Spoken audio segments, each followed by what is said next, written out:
പിന്നീടാണ് എനിക്ക് തന്നെ മനസ്സിലായി തുടങ്ങി. ഒരു കുറച്ച് സമയം ആകെ തകർന്നിട്ട് ഇത് എന്താ ചെയ്യേണ്ടെന്നറിയില്ല. വീണ്ടും ഹസ്ബൻഡിനെ ഡിപ്പെൻഡ് ചെയ്യേണ്ടി വരുമോ? ആ സമയം കൊണ്ട് കുറേ കാര്യങ്ങളൊക്കെ പഠിച്ചെടുത്തു. എനിക്കിനി എന്ത് ചെയ്യാമെന്ന രീതിയിൽ ഞാൻ കുറച്ചൊരു ഒറ്റയ്ക്കൊരു യാത്ര പോയി. ആ യാത്ര പോകുന്നതിനിടയിൽ കുറേ പുസ്തകങ്ങളൊക്കെ ആയിട്ടാണ് ഞാൻ പോകുന്നത്. ഒറ്റയ്ക്ക് ഒന്ന് ഒരു സോളോ ട്രിപ്പ് 2017 ലാസ്റ്റില് പോകുന്ന സമയത്ത് ഒരു 3 ചോദ്യങ്ങൾ ഞാൻ എന്നോട് ചോദിച്ചു. എനിക്ക് എന്താണ് ഈ ഒരു ബ്രാൻഡ് എനിക്ക് എന്താണ് തരുന്നത്? എനിക്ക് എന്താകണം? എന്റെ ലൈഫ് എന്താണ്? എനിക്ക് എവിടേക്ക് ഒരു 5 വർഷം കഴിയുമ്പോൾ, ഒരു 10 വർഷം കഴിയുമ്പോൾ എനിക്ക് എവിടെ എത്തണം? ഞാൻ എന്തിനാണ് ഈ ഒരു ബിസിനസ് ചെയ്യുന്നത്? ഇത് ചെയ്താൽ എനിക്കും എന്റെ ഫാമിലിക്ക് എന്ത് കിട്ടും? ഇതൊക്കെ തുടങ്ങുന്ന സമയത്ത് ഒരു സംരംഭകനും ഇങ്ങനെ ഒന്നും ചിന്തിക്കുകയില്ല, ചോദിക്കുകയില്ല. നമ്മളെല്ലാവരും സാധാരണ ആരെങ്കിലും ഒരു ബ്രാൻഡ് തുടങ്ങിക്കഴിഞ്ഞാൽ, സാധാരണക്കാരായിട്ടുള്ള വീട്ടമ്മമാരൊക്കെ ആണെങ്കിൽ കൂടുതലും എൻ്റെ അടുത്ത് വന്ന സ്റ്റുഡൻസ് കൂടുതൽ ബൊട്ടീക്ക് ചെയ്യാൻ ആഗ്രഹമുള്ളവര്, ജ്വല്ലറി ബിസിനസ് ചെയ്യുന്നവര്, ഫുഡ് ബിസിനസ് ചെയ്യുന്നവര്, ബ്യൂട്ടി പാർലർ ഇടുന്നവര്, ഇങ്ങനെയൊക്കെയുള്ളവര്, പിന്നെ ടീച്ചേഴ്സ്, ഡാൻസേഴ്സ്, ഇവരൊക്കെയാണ് എൻ്റെ സ്റ്റുഡൻസ് ആയിരുന്നത്. അപ്പൊ ഇവരെല്ലാവരും ആരെങ്കിലും ഒക്കെ ഇതൊക്കെ ചെയ്യുന്നത് കണ്ടിട്ട് ഞാനും ഇതുപോലെ തുടങ്ങാം, എല്ലാവരും ചെയ്യുന്നു ഞാനും ചെയ്യാം, അല്ലെങ്കിൽ ഇപ്പോഴത്തെ ട്രെൻഡ് എന്ന് പറയുന്നത് മാർക്കറ്റിൽ ഇന്നൊരു ബിസിനസ് ആണ്, അപ്പൊ ഞാനും ഒന്ന് തുടങ്ങി നോക്കാം. അപ്പൊ നമ്മൾ ഇടയ്ക്ക് നമ്മുടെ നാട്ടില് ബൺ മസ്കയും ചായയും അല്ലെ, ഇറാനി ചായയും ഇറങ്ങി, അത് ഭയങ്കര ട്രെൻഡിങ് ആയിരുന്നു. അപ്പൊ അത് കണ്ടിട്ട് കുറെ പേര് അത് സ്റ്റാർട്ട് ചെയ്തു. പക്ഷെ എന്തിനാണ് ഞാൻ ഈ ബിസിനസ് ചെയ്യുന്നു എന്നുള്ള ചോദ്യം നമ്മൾ ആരും നമ്മളോട് സ്വയം ചോദിക്കാറില്ല. ഞാൻ എന്തിന് ഈ ബിസിനസ് ചെയ്യുന്നു? എന്റെ ജീവിതത്തിൽ ഈ ബിസിനസ് കൊണ്ട് എന്താണ് എനിക്ക് കിട്ടാൻ പോകുന്നത്? വൈ? Your why. അതുപോലെ തന്നെ അൾട്ടിമേറ്റ്ലി എനിക്ക് എന്റെ കുടുംബത്തിന് ഒരു 5 വർഷം അല്ലെങ്കിൽ 10 വർഷത്തിനുള്ളിൽ ഞാൻ ഈ ഒരു കാര്യം ചെയ്യുന്നതിലൂടെ എനിക്ക് എന്ത് കിട്ടും? അതുപോലെ ഏറ്റവും പ്രധാനപ്പെട്ട ഒരു വൈ ആണ്, ഈ സമൂഹത്തിന് ഞാൻ ഈ ഒരു ബിസിനസ്സിലൂടെ എന്റെ സമൂഹത്തിന് എനിക്ക് എന്ത് കൊടുക്കാൻ പറ്റും? ഞാൻ ഈ കാര്യങ്ങൾ അന്ന് ആ പോയ യാത്രയിൽ നിന്ന് എഴുതി നോക്കിയപ്പോ ആദ്യമൊക്കെ ഒരു ക്ലാരിറ്റി ഇല്ലായിരുന്നു. പക്ഷെ ഞാനത് എഴുതി എഴുതി വന്നപ്പോ എനിക്ക് എന്താണ് വേണ്ടത് എന്നുള്ളത് എനിക്ക് അൾട്ടിമേറ്റ്ലി എനിക്ക് അവിടെ നിന്ന് ആ ഉത്തരം കിട്ടി തുടങ്ങി. എനിക്ക് മനസ്സിലായി, ഞാൻ എപ്പോഴും എന്റെ പുറം ലോകത്തെ ഞാൻ കമ്പയർ ചെയ്യാൻ തുടങ്ങിയത് കൊണ്ടാണ് എനിക്ക് ഒന്നും എവിടെ എത്താൻ സാധിക്കാത്തത്. വലിയ വലിയ ട്രെയിനേഴ്സിന്റെ അടുത്ത് പോയി ഒരുപാട് എമൗണ്ട് ഒക്കെ കൊടുത്തിട്ട് ഞാനും ക്ലാസ്സുകളും മറ്റുമൊക്കെ അറ്റൻഡ് ചെയ്തു. പക്ഷെ എനിക്ക് ആ ഒരു ലോകം, ഈവൻ നല്ല ബ്ലേസറൊക്കെ ഇട്ടിട്ട് വന്നിട്ടുള്ള കോടിക്കണക്കിന് രൂപ സമ്പാദിക്കുന്ന ബിസിനസ്സിലൂടെ ഒരുപാട് വരുമാനം കിട്ടുന്ന ആളുകൾ ഇരിക്കുന്ന ഒരു ഹാളില് ഞാൻ ഒന്നും എത്തിയില്ലല്ലോ. ഞാൻ എന്തിനാണ് ഈ 10,000 രൂപയൊക്കെ മുടക്കി ഈ ട്രെയിനിങ്ങിന് പോയിരിക്കുന്നത്? ഈ ചിന്തകളൊക്കെയായിരുന്നു. പക്ഷെ ഒരിക്കലും ഞാൻ എന്നിലേക്ക് ഫോക്കസ് ചെയ്തിട്ടില്ല. എന്നും ആണോ ഞാൻ എന്നിലേക്ക് ഫോക്കസ് ചെയ്തത്, ഞാൻ എന്താണോ എനിക്ക് വേണ്ടതെന്ന് ചിന്തിച്ചു തുടങ്ങിയത്, അന്ന് തൊട്ട് എനിക്ക് എന്റെ ബ്രാൻഡ് എനിക്ക് എങ്ങനെ അത് വളർത്തിയെടുക്കാം, എന്റെ വാല്യൂ എനിക്ക് എന്റെ കസ്റ്റമേഴ്സിന് കൊടുക്കാൻ പറ്റും. ആ സമയത്ത് ഒരു എക്സാക്ട് മൊമെന്റിൽ എന്റെ ട്രാക്ക് കംപ്ലീറ്റ്ലി ഷിഫ്റ്റ് ചെയ്തു. അതോടെ മനസ്സിലായി, ഇതല്ല, ഈ കാണുന്ന ആളുകൾ ചെയ്തു കൂട്ടുന്ന കാര്യങ്ങൾ കോപ്പി ചെയ്തിട്ടുണ്ടാകുന്ന ഒരു വ്യക്തിയല്ല ഞാൻ. എനിക്ക് എന്റേതായിട്ടുള്ള ഐഡിയ, ക്രിയേറ്റിവിറ്റി എനിക്കുണ്ട്. എന്റെ കയ്യിൽ ഒരു കഴിവുണ്ട്. ഇതിനെ എങ്ങനെ സമൂഹത്തിൽ കൊണ്ടുവരാം? അന്ന് സ്റ്റാർട്ട് ചെയ്തു. നവമി എന്ന ബ്രാൻഡിന്റെ യഥാർത്ഥ വിജയം അവിടുന്ന് സ്റ്റാർട്ട് ചെയ്തു. ഞാൻ ബിഹൈൻഡ് ദ സ്ക്രീൻ, എനിക്ക് എന്റെ ശബ്ദം ഇഷ്ടമല്ല, എനിക്ക് എന്നെ കാണാൻ മോശമാണ്, അങ്ങനെയൊക്കെയുള്ള ഒരുപാട് ഇത് എനിക്ക് ഉണ്ടായിരുന്നു. അപ്പൊ ആ രീതിയിലൊക്കെ ചിന്തകൾ മാറ്റി വെച്ചിട്ട് ഞാൻ കോൺഫിഡന്റ് ആയിട്ട് മെല്ലെ മെല്ലെ എന്റെ പ്രോഡക്റ്റുകൾ ഞാൻ തന്നെ എന്റെ ബ്രാൻഡുമായിട്ട് മുന്നോട്ട് വന്നു. മറ്റുള്ളവരെ കോപ്പി ചെയ്യുന്ന നിർത്തിയിട്ട് എന്റെ പേഴ്സണൽ ബ്രാൻഡ്, ഞാനെന്നുള്ള വ്യക്തി, എന്റെ മുഖം, എന്റെ ശബ്ദം, എന്റെ പ്രോഡക്റ്റുകൾ അത് ഞാൻ തന്നെ ഡിസൈൻ ചെയ്യുന്നത് പുറത്തേക്ക് കൊണ്ടുവന്നതോടുകൂടി എന്റെ മനസ്സിനെ ഞാൻ മാസ്റ്റർ ചെയ്യാൻ തുടങ്ങി. അങ്ങനെ വന്നപ്പോൾ ഈ ലോകം എന്നെ നോട്ടീസ് ചെയ്യാൻ തുടങ്ങി. ആദ്യമായിട്ട് ഫസ്റ്റ് സെലിബ്രിറ്റി ഓർഡേഴ്സ് മെല്ലെ മെല്ലെ എനിക്ക് എന്റെ ബ്രാൻഡിലേക്ക് 2018 സീരിയൽ ഇൻഡസ്ട്രിയിൽ നിന്ന് എനിക്ക് മെല്ലെ മെല്ലെ ഓർഡേഴ്സ് കാര്യങ്ങളൊക്കെ അവർ തന്നെ, ഈ സീരിയലുള്ളവർക്ക് അന്നൊക്കെ ഈ കൊളാബറേഷൻ ഒന്നും അന്നില്ല. അവർ അവരുടെ സീരിയലിന് ആവശ്യമായിട്ടുള്ള ഡ്രസ്സുകൾ അവർ പർച്ചേസ് ചെയ്യാണ് ചെയ്യുന്നത്. അപ്പൊ അങ്ങനെ ട്രിവാൻഡ്രത്ത് നിന്നും ആക്ട്രസ് ആര്യൻ സൂര്യ, ആക്ട്രസ് മൃദുല വിജയ്, ഇങ്ങനെയുള്ള അവരൊക്കെ ആദ്യത്തെ ആ ഒരു സമയത്തുള്ള സീരിയലിലേക്ക് വേണ്ടിയിട്ട് വസ്ത്രങ്ങൾ എടുക്കുകയും ഞാൻ അവർക്ക് ഡ്രസ്സുകളൊക്കെ കൊടുത്തിട്ട് ഫോട്ടോഷൂട്ട്സ് കാര്യങ്ങളൊക്കെ സ്റ്റാർട്ട് ചെയ്തു. അപ്പൊ ആ സമയത്ത് ഒരു ടീം വർക്കിലേക്ക് കൊണ്ടുവന്നു. ഒരു ഫോട്ടോഗ്രാഫർ ടീം, മാർക്കറ്റിങ്ങിനായിട്ട് ഞാൻ തന്നെ എന്റെ കുറച്ച് നല്ല അടുത്തറിയാവുന്ന സുഹൃത്തുക്കൾ, ഇവരെയൊക്കെ വെച്ചിട്ട് ഞാൻ മെല്ലെ ഈ ഒരു മേഖലയ്ക്ക് ആദ്യത്തെ ഒരു ചുവടുവെപ്പ് നടത്തി. പിന്നീട് ആദ്യം ഞാൻ ഈ ഡ്രസ്സുകളൊക്കെ ഡിസൈൻ ചെയ്ത് കൊടുത്തിരുന്നത്, എനിക്ക് സ്റ്റിച്ച് ചെയ്യാനായിട്ടുള്ള യൂണിറ്റ് കാര്യങ്ങളൊന്നും തന്നെ ഇല്ല. അപ്പൊ ഞാൻ ഈ ഡ്രസ്സുകളൊക്കെ ഇരുന്ന് പെയിന്റ് ചെയ്യുകയും ആളുകൾക്കൊക്കെ കൊടുക്കുന്നത്, നിങ്ങൾ ആരും ചിന്തിക്കരുത് വലിയൊരു ബൊട്ടീക്ക് ഇട്ടിട്ടോ ഒന്നുമല്ല.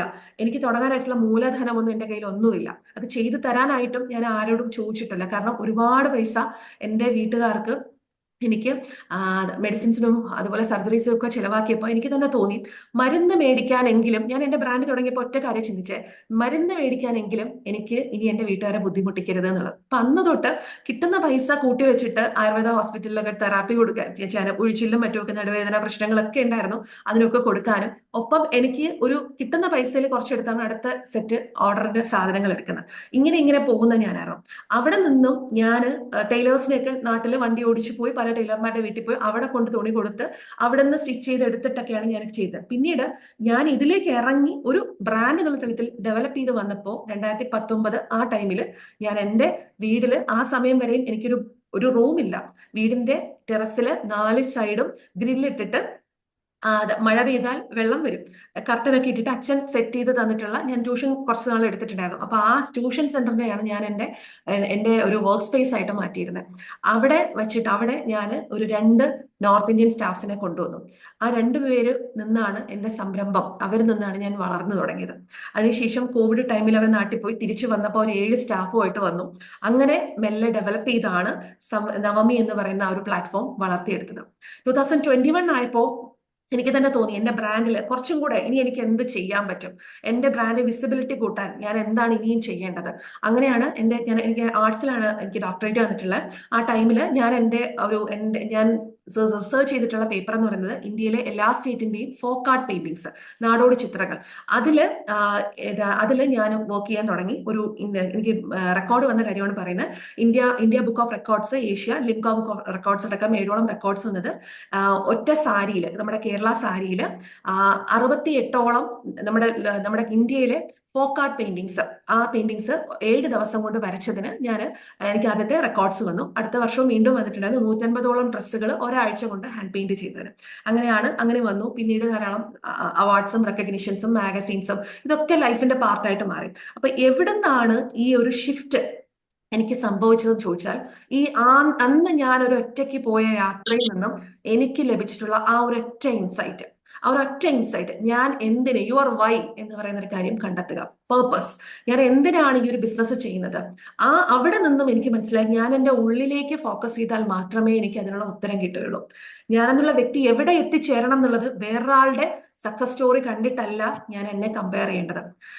ഞാൻ വായിച്ച എന്നെ ഏറെ ആകർഷിച്ച ഒരു കഥ പറയുവാണ്, എന്നിട്ട് നമുക്ക് ഇതിന്റെ എങ്ങനെയാണ് ഒരു മൈൻഡ്ഫുൾനെസ് പ്രാക്ടീസ് ഈ കാര്യങ്ങളിലേക്ക് വരാം. ഞാൻ വായിച്ചൊരു കഥയാണ്. ഒരു കുളത്തില് പുഴുക്കളെ പോലെയുള്ള കുറച്ച് ജീവികൾ ആ കുളത്തിന്റെ അടിത്തട്ടിൽ താമസിക്കുന്നുണ്ട്. ആ അടിത്തട്ട് താമസിക്കുമ്പോൾ ആ കുളത്തിലുള്ള ജീവികൾ തമ്മിൽ പറയുവാണ്, എന്താണ്, നിങ്ങൾ ഒരിക്കലും ഇതിന്റെ മേളിലേക്ക്, കുളത്തിന്റെ ഏറ്റവും ഉപരിതലത്തിലേക്ക് നിങ്ങൾ പോകരുത്, അവിടേക്ക് പോയവരാരും തിരിച്ചു വന്നിട്ടില്ല. അപ്പൊ അതിലിരിക്കുന്ന പുഴുക്കളിൽ കുറച്ച് യങ് ആയിട്ടുള്ള കുറച്ച് പുഴുക്കൾക്ക് ഭയങ്കര ആഗ്രഹം ഒന്ന് പുറത്തേക്ക് പോകണം. അപ്പൊ മുതിർന്ന അതിലുള്ള ഒരു പുഴുക്കളിൽ ഒരാൾ പറഞ്ഞു, നിങ്ങൾ ഒരിക്കലും പോകരുത്, പോയാൽ പിന്നെ നിങ്ങൾക്ക് ഈ ലോകത്ത് തിരിച്ചു വരാൻ പറ്റില്ല, ഇതുവരെ പോയിട്ടുള്ളവരാരും വന്നിട്ടില്ല. എന്നാൽ പോലും ആ കൂട്ടത്തിലെ ഒരാൾക്ക് ഭയങ്കര ആഗ്രഹം, എനിക്ക് എങ്ങനെയെങ്കിലും ഏറ്റവും മേളില് ഉപരിതലത്തിൽ എന്താണുള്ളത് കാണാൻ ആഗ്രഹം.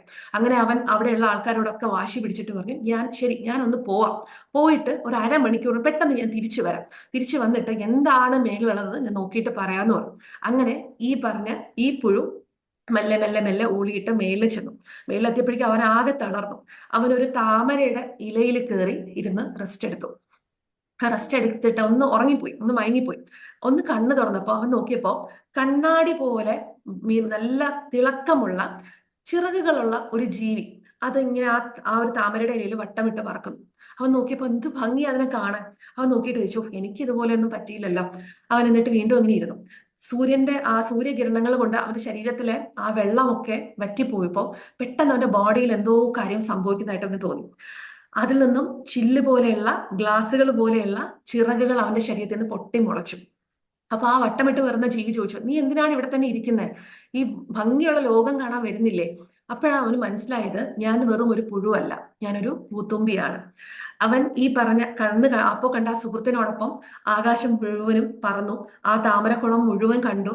ഭയങ്കരമായിട്ട് ആസ്വദിച്ചു. എന്താണ് കാറ്റ്, എന്താണ് ആകാശം, എന്താണ് ഈ ലോകം എന്നുള്ളത് ആസ്വദിച്ചു. തിരിച്ചു പറന്ന് പറന്ന് ഒന്ന് തളർന്ന് അവൻ വീണ്ടും താമര വന്ന് ഇരുന്നപ്പോഴാണ്, ഇലയിൽ വന്ന് ഇരുന്നപ്പോഴാണ് അവൻ മനസ്സിലാകുന്നത്, അയ്യോ തിരിച്ചെന്റെ ലോകത്ത് പോകണ്ടേ. അവൻ പെട്ടെന്ന് തന്നെ വീണ്ടും ആ കുളത്തിലോട്ട് ഇറങ്ങി അവൻ താഴെ ചെന്നപ്പോ അവന്റെ കൂട്ടുകാരൊക്കെ അവിടെ ഉണ്ട്. അവര് പെട്ടെന്ന് പേടിച്ചുപോയി. വേറെ ഏതോ സ്ഥലത്ത് നിന്ന് വന്ന ജീവിന്ന് ശേഷം അവർ പേടിച്ച് മാറി നിന്നതും ഇവനാകെ വിഷമമായി. ഇവൻ നേരെ തിരിച്ച് വീണ്ടും മേലോട്ട് കയറി വന്നപ്പോ വീണ്ടും ആ പൂത്തുമ്പി ഇരിക്കുവാണ്. ചോദിച്ചു, നീ എന്തിനാ വിഷമിക്കുന്നത്? എനിക്ക് തിരിച്ചെന്റെ ലോകത്ത് പോകാൻ പറ്റുന്നില്ല എന്ന് പറഞ്ഞു. അപ്പൊ അവൻ പറഞ്ഞു കൊടുക്കണം, ആ സുഹൃത്ത് പറയുകയാണ്, നീ തിരിച്ചു നിന്റെ ലോകത്തേക്ക് പോയാൽ നീ ഇവിടെ നിന്ന് എന്ത് കാര്യമാണ് മനസ്സിലാക്കിയെന്ന് ചോദിച്ചപ്പോ എനിക്ക് എന്തൊക്കെയോ ചിന്തകളുണ്ട്, ഞാനൊരു പുഴുവല്ല പൂത്തുമ്പിയാണെന്ന് മനസ്സിലായി. അപ്പൊ പറഞ്ഞു, നീ മനസ്സിലാക്കേണ്ട 3 പ്രധാനപ്പെട്ട കാര്യങ്ങൾ ഇതാണ് എന്ന് പറഞ്ഞിട്ട് ആ പൂത്തുമ്പി പറഞ്ഞു കൊടുക്കുകയാണ്. ഒന്നാമത്തെ കാര്യം, നമ്മൾ സ്വയം മനസ്സ് വെച്ചാൽ അല്ലാതെ നമുക്ക് ഒരിക്കലും മുകളിൽ എത്താൻ സാധിക്കില്ല. അങ്ങനെ എല്ലാവരെയും തട്ടിപ്പറിച്ചുകൊണ്ട്, അതായത് എല്ലാവരെയും നിന്നും ഒക്കെ മാറി എനിക്ക് എങ്ങനെ ഡിഫറെന്റ് ആകാം, അങ്ങനെ ചിന്തിച്ച് മുകളിൽ എത്തിയാൽ മാത്രമേ നമുക്ക് നമ്മുടെ കഴിവുകളും ശക്തിയും തിരിച്ചറിയാൻ സാധിക്കുകയുള്ളൂ. ഇന്ന് സംരംഭകർ നേരിടുന്ന ഏറ്റവും വലിയൊരു പ്രശ്നം എന്ന് പറയുന്നത് ഇത് തന്നെയാണ്. Constant comparison. ബാക്കിയുള്ളവരുമായിട്ട്, ആ ഒരു മേഖലയിൽ നിൽക്കുന്ന വ്യക്തികളുമായിട്ട് കമ്പയർ ചെയ്തിരിക്കാം. 2, നമ്മുടെ ഉള്ളിൽ നമ്മുടെ കർമ്മ മേഖല എന്താണെന്ന് തിരിച്ചറിഞ്ഞ് അതിന്റെ ഏറ്റവും പരമോന്നതയിൽ എത്തിക്കഴിഞ്ഞാൽ നമ്മൾ ആഗ്രഹിക്കുന്ന തലത്തിൽ നമുക്ക് എത്താൻ സാധിക്കും. എന്റെ അന്നത്തെ ആ ഒരു 600 രൂപ, 6000-വും 60,000-വും 6,00,000-വും, ഞാൻ എത്ര രൂപയാണോ, നമ്മൾ ലോ ഓഫ് അട്രാക്ഷൻ പ്രാക്ടീസ് ചെയ്യുന്നവരാണ് ഇവിടെ ഇരിക്കുന്നത് അല്ലെ, അപ്പൊ ഞാൻ എത്ര രൂപയാണോ മാനിഫെസ്റ്റ് ചെയ്യാറുള്ളത്, ആ എമൗണ്ടിലേക്ക് എനിക്ക് എന്റെ ഒരു ബ്രാൻഡിനെ എനിക്ക് കൊണ്ടുപോകാൻ പറ്റുന്നുണ്ട്. എന്നെ കമ്പയർ ചെയ്തിട്ടും എന്നോട് ഒരിക്കലും ഇത് തുടങ്ങണ്ട, നിർത്തിയിട്ട് പോകും എന്ന് പറഞ്ഞ എന്റെ വീട്ടുകാർക്ക് താങ്ങായി മാറാൻ എനിക്ക് സാധിച്ചു. എന്റെ വീട്ടിലുള്ളവർക്ക് ഫിനാൻഷ്യൽ സ്റ്റെബിലിറ്റി എന്നിലൂടെ ഒരുപാട് സാമ്പത്തികമായിട്ട് അവർക്കൊരു ഇൻഡിപെൻഡൻസ് അവർക്ക് കൊടുക്കാൻ ഒക്കെ എനിക്ക് സാധിച്ചു. അപ്പോൾ നമുക്ക് എപ്പോഴും വേണമെങ്കിലും നമ്മൾ തുടങ്ങിയെടുത്ത് തിരിച്ചു പോകാൻ എളുപ്പമാണ്. ബിസിനസ്സിൽ തിരിച്ചെല്ലാം പഴയ പോലെ ആക്കിയെടുക്കാൻ എളുപ്പമാണ്. പക്ഷെ ഏറ്റവും മേലോട്ട് കയറി വരാൻ നമ്മുടെ മനഃശക്തി ഇമ്പോർട്ടന്റ് ആണ്. ഒരിക്കലും നമ്മൾ മൂന്നാമത്തെ ഒരു വെളിപാടായിട്ട് ഞാൻ പറയുവാണ്, ഒരിക്കലും ഉയരത്തിൽ എത്തിക്കഴിഞ്ഞാൽ പിന്നെ നമ്മൾ എത്ര താഴേക്ക് ഇറങ്ങിയാലും ഒരിക്കലും പഴയ ഞാനാകാൻ നമുക്ക് സാധിക്കില്ല. ഇനി ഒരിക്കലും പഴയ ഒരു വ്യക്തിയായിട്ട് നമുക്ക് മാറാൻ സാധിക്കില്ല. കാരണം അവിടെയുള്ളവർ നമ്മളെ ഒരിക്കലും ഇനി എന്ത് ചെയ്യില്ല, പഴയ ഒരാളായിട്ട് പരിഗണിക്കില്ല. അവർക്കിടയിൽ നിന്റെ സ്ഥാനം എന്ത് ചെയ്യുന്നു, ഉയർന്നു തന്നെ ഇരിക്കും അല്ലെ. അതുവരെ അവരുടെ വഴിയിൽ നമ്മൾ സാധാരണക്കാരായിട്ടുള്ള ഒന്നും ആകാത്ത ഒരു സീറോയിൽ കിടന്നൊരു വ്യക്തിയായിരിക്കും. പക്ഷെ നമ്മൾ ഒരു തലത്തിലോട്ട് കയറിയിട്ട് തിരിച്ചു വീണ്ടും പഴയതിലേക്ക് വന്നാൽ അവരൊരിക്കലും അക്സെപ്റ്റ് ചെയ്യില്ല. കാരണം നമ്മുടെ ലോകം മാറിക്കഴിഞ്ഞു അല്ലെ. അപ്പൊ നമ്മൾ ചെയ്യേണ്ട ഇത്രയൊക്കെ ഈ തുമ്പി പറഞ്ഞു കൊടുക്കുകയാണ്. അപ്പൊ നീ ചെയ്യേണ്ടത് ഒറ്റ കാര്യം മാത്രമേ ഉള്ളൂ. കുളത്തിനടിയിലുള്ള നിന്റെ ആ പഴയ ലോകത്തെ കുറിച്ച് നീ ചിന്തിക്കേണ്ട. നീ ഈ ഒരു ഭൂമിയില്, ഈ ഒരു വിഹായസില് ചിറകടിച്ച് പറക്കുക. കഴിയുമെങ്കിൽ ഈ കുളത്തിന്റെ അടിത്തട്ടിൽ നിന്ന് പുറത്ത് കിടക്കാൻ മറ്റുള്ളവർക്കും കൂടി നീ പ്രചോദനമാകുക. ആ ഒരു കാര്യം, ഈ പറഞ്ഞൊരു സ്റ്റോറി, ഇത് എന്റെ ലൈഫിനെ ഒരുപാട് ഇൻസ്പയർ ചെയ്ത കാര്യമാണ്. കാരണം നമുക്ക് നമ്മുടെ ലൈഫിലെ മാറ്റം എന്നത് ഒഴിച്ചുകൂടാനാവാത്തതാണ്. മാറ്റത്തിന് വിധേയമാകാത്തതൊന്നും തന്നെ ഈ ഭൂമിയിൽ വളരുകയില്ല. നമ്മൾ മാറണം. നമ്മുടെ ശക്തിയും നമ്മുടെ ശേഷിയും തിരിച്ചറിഞ്ഞ് സ്വയം ഈ മാറ്റത്തിന് നമ്മൾ വിധേയരാകണം. അതാണ് നമുക്ക് വേണ്ടത് അല്ലെ. അപ്പോൾ ഇവിടെ നമുക്ക് ഈ ഒരു മൈൻഡ്ഫുൾനെസ് പ്രാക്ടീസ് എന്ന് പറയുന്നത് ഭയങ്കര ഇമ്പോർട്ടൻ്റ് ആണ്. 2017 ലാസ്റ്റ് മിഡ് കഴിഞ്ഞിട്ട് ആ ഒരു 2018 സമയത്ത് ഞാൻ എന്താണ് എൻ്റെ മനസ്സ് ചിന്തിക്കുന്നത്, എവിടെയൊക്കെ ചിന്തിക്കണം, എവിടെയൊക്കെ ചിന്തിക്കേണ്ട, എൻ്റെ ചിന്തകളിൽ വരുന്ന നെഗറ്റീവ് ആയിട്ടുള്ള ചിന്തകളെ എങ്ങനെ പോസിറ്റീവ് ആക്കി മാറ്റാം, ഇവിടെയാണ് റിയൽ എംപവർമെന്റ് എന്ന് എനിക്ക് മനസ്സിലായിട്ടുണ്ട്. സ്വന്തം കഴിവിനെയും ശേഷിയെയും ശരിയായി പൂർണ്ണമായി തിരിച്ചറിഞ്ഞ് വിജയത്തിലേക്ക് നമുക്ക് എത്താനായിട്ട് മൈൻഡ്ഫുൾനെസ് പ്രാക്ടീസിലൂടെ നമുക്ക് സാധിക്കുന്നു. സിമ്പിൾ ആയിട്ടുള്ള കുറച്ച് മൈൻഡ്ഫുൾനെസ് പ്രാക്ടീസസ് ഞാൻ എൻ്റെ കമ്മ്യൂണിറ്റിയിലുള്ളവർക്ക് ഒരുപാട് കാര്യങ്ങൾ കൊടുക്കുന്നുണ്ട്. ഡെയിലി മോർണിംഗ് സെഷൻസിലും ഒക്കെ ആയിട്ട് ക്ലാസ്സുകൾക്ക് കൊടുക്കുന്ന കാര്യങ്ങൾ, ഞാൻ പ്രാക്ടീസ് ചെയ്യുന്ന കുറച്ച് മൈൻഡ്ഫുൾനെസ് സെഷൻസ് കാര്യങ്ങൾ നിങ്ങൾക്ക് ഷെയർ ചെയ്യുവാണ്. ഒരു സംരംഭകൻ എന്നുള്ള വ്യക്തി നമ്മൾ എങ്ങനെ ചിന്തിക്കണം എന്നുള്ളത് ഭയങ്കര ഇമ്പോർട്ടൻ്റ് ആണ്. അതിൽ ഏറ്റവും പ്രധാനപ്പെട്ടത്, ഒരു ദിവസം രാവിലെ എഴുന്നേറ്റ് കഴിയുമ്പോൾ ആദ്യത്തെ 30 മിനിറ്റ്, നിങ്ങൾ ഉണർന്നു കഴിയുമ്പോൾ ആദ്യത്തെ 30 മിനിറ്റ് എൻ്റെ സ്റ്റുഡൻസിനോട് പറയുന്നതാണ്, ഫോൺ എടുക്കാൻ പാടില്ല. ആദ്യത്തെ 30 മിനിറ്റ് ഫോൺ ചെക്ക് ചെയ്യാൻ പാടില്ല.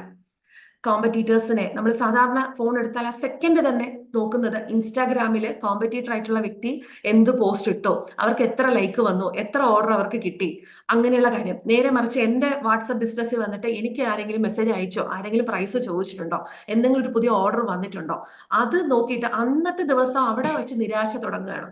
അതുകൊണ്ട് ആദ്യത്തെ ഒരു 30 മിനിറ്റ്സ് കോമ്പറ്റീറ്റേഴ്സിന്റെ വീഡിയോസ്, പോസ്റ്റുകൾ ഇങ്ങനെയുള്ള ഒന്നും, നമ്മുടെ ആദ്യത്തെ ഒരു 30 മിനിറ്റ് സോഷ്യൽ മീഡിയ നിർത്തിയേക്കാം. ഇമെയിൽ ചെക്ക് ചെയ്യുന്നത്, ഇതിന് പകരം ആദ്യത്തെ 30 മിനിറ്റ് അന്നത്തെ ദിവസം എനിക്ക് എന്ത് ചെയ്യാൻ പറ്റും, എനിക്ക് എങ്ങനെ ബെസ്റ്റ് ആകാൻ, അന്നത്തെ ദിവസം ഏറ്റവും പ്രൊഡക്റ്റീവ് ആക്കാൻ എനിക്ക് എന്ത് ചെയ്യാൻ പറ്റും, ആദ്യത്തെ 30 മിനിറ്റ്സ് അതിന് ഉപയോഗിക്കാം. അതുപോലെ തന്നെ സോഷ്യൽ മീഡിയയിലേക്ക് കയറുന്നതിന് മുമ്പ് തന്നെ ഒന്ന് പോസ് ചെയ്തിട്ട് ഒരു 3 തവണ ഡീപ്പായിട്ട് ഒന്ന് ശ്വാസം എടുത്തിട്ട് മനസ്സിൽ കൊണ്ടൊരു അഫർമേഷൻ പോലെ പറയാം, ഇന്നത്തെ ദിവസം ഞാൻ എൻ്റെ ജോലിക്കും എൻ്റെ ബിസിനസ്സിനുമായിട്ട് ഏറ്റവും മികച്ച കാര്യങ്ങൾ ഞാൻ ചെയ്യാനായിട്ട് ഇറങ്ങുവാണ്. ഏറ്റവും നല്ലൊരു ദിവസം തന്നെയായിരിക്കും ഇന്ന്. എനിക്ക് നല്ലൊരു തുടക്കം, പുതിയ കാര്യങ്ങൾ ചെയ്യാനായിട്ട്, ഇതുവരെ ചെയ്തുകൊണ്ടിരിക്കുന്ന കാര്യങ്ങളിൽ ഏറ്റവും ബെസ്റ്റ് റിസൾട്ട് കിട്ടാൻ എനിക്ക് ഇന്നത്തെ ദിവസം എന്നെ സഹായിക്കും.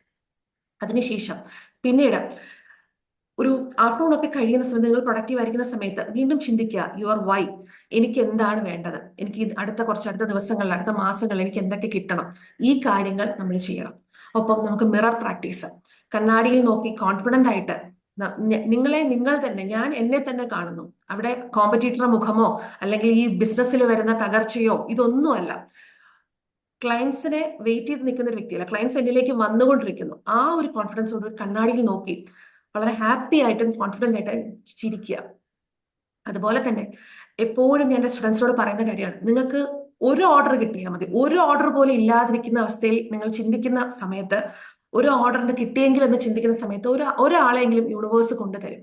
ആ കസ്റ്റമറെ കാണുമ്പോൾ അയ്യോ 10 ഓർഡർ കിട്ടിയില്ലല്ലോ എന്ന് ചിന്തിക്കുന്നതിന് പകരം ആ കിട്ടിയ ഒരാളെ മൈൻഡ്ഫുൾ ആയിട്ട് ഗ്രാറ്റിറ്റ്യൂഡ് പറയാം, മനസ്സ് നിറഞ്ഞ് അവർക്ക് നന്ദി പറയാം. ഹലോ മാഡം, നമ്മുടെ സമയം ഏകദേശം കഴിഞ്ഞു. Okay madam. ഓക്കെ, അപ്പോൾ അങ്ങനെ നമ്മൾ മൈൻഡ്ഫുൾനെസ് പ്രാക്ടീസ് ചെയ്യുക, ഒപ്പം നല്ല ബുക്സ് വായിക്കുക, ഗ്രാറ്റിറ്റ്യൂഡ് ഉണ്ടായിരിക്കുക, എന്ത് കാര്യത്തിലും നമ്മൾ കൃതജ്ഞത ബോധിപ്പിക്കുക, അത് സ്വയം, എങ്കിൽ മാത്രമേ ലൈഫിൽ ആ മാറ്റം ഉണ്ടാവുകയുള്ളൂ.